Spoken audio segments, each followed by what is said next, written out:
زما نوم سید محمود الحسن باچا دی. د نننۍ اجلاس راغونډېدو مقصد دا دی، تاسو وګورئ کله چې په دې ماحول کې بې انتها پلوشن جوړ شي، هغې پلوشن د لاسه ګوټل ماحول شي، نو انسانان په هغې کې چې کم دي نشي پاتې کېدی. نو انسانان چې کم دي الله ته سوال خدای پاک د رحمت باران وکړي. دا د دې ماحول د ګوټن د ختمولو لپاره د ابر رحمت لومبۍ قطره ده چې دا موږ مجلس راغونډ کړی دی. دا شورا ده، یعنی دا هغه شورا ده چې دی بغیر دغه نه دعوتنامې نه راغلي دي چې د باباجي سره عقیدت او محبت. زموږ دا پیغام ورکو چې دا ګوټن د ماحول د فرقه پرستۍ، ګوټن د ماحول د کفر پرستۍ، دا ګوټن ختمول غواړي. ګورئ چې نن تاسو وګورئ زموږ چې کم سره خوا کې ملک هندوستان، نن د هغه ځای مسلمانان تیسرے درجې سهري شو. څونه ظلم زیاتې مسلمان سره کېږي. قدر د پاکستان پکار دی چې الله تعالی د پاکستان موږ ته 27 رمضان مبارک باندې راکو. قدر د پاکستان د او کې د فرقه پرستی د چې منبر په محراب د پاساناس یو بل د کفر فتوی ورکو.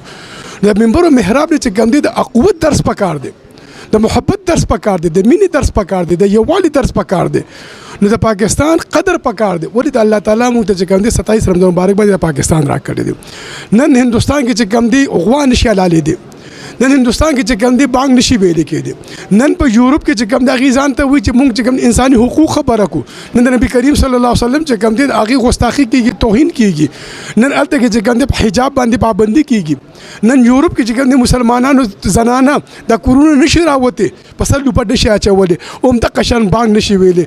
دغه شان چې کم دي هندوستان کې تاسو وګورئ دا زما اسلامي تهذیب یوازې نه ده، پرده زموږ د مشرق تهذیب ده، لیکن هغه یورپ د هغه هندوستان د مسلمان سره دشمنۍ په نسبت په هغې تهذیب باندې چې کوم پابندي ولګوله چې دغه کې به حجاب نه کوي. نو دلته د پاکستان کې دا روحاني محفل دی او روحانیت سره ابر رحمت سره دا یو ساس کې دی د رحمت د دې پلوشن د ختمولو لپاره، د ګوټن د ماحول د ختمولو لپاره. په دې معاشره کې چې کوم د فرقه پرستی شروع شوې ده، په دې معاشره کې چې کوم ټکراو شروع شوې دي، دا یو د امن پیغام دی. او دا مشاورتي اجلاس جوړول منعقد کولو مقصد هم دغه دی چې په دا سلسله مخکې موږ سره روانه کړو.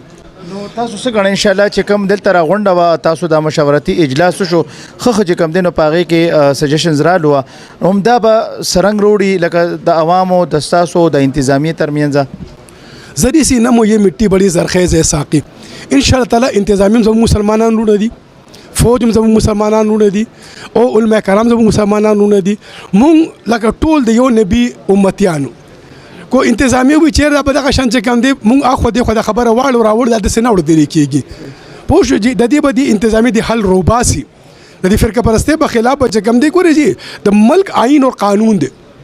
کو نن جو پولیس ټوپک ګرځي هغه له آئین اجازت ورکړی دی، لیکن هر انسان کو بل انسان ټوپک راوالي هغه چې کوم دی بیا ونیول شي، گرفتار کړی شي. نو دی له دا چې کوم انتظامي د دی له آئین تحفظ ورکړی دی.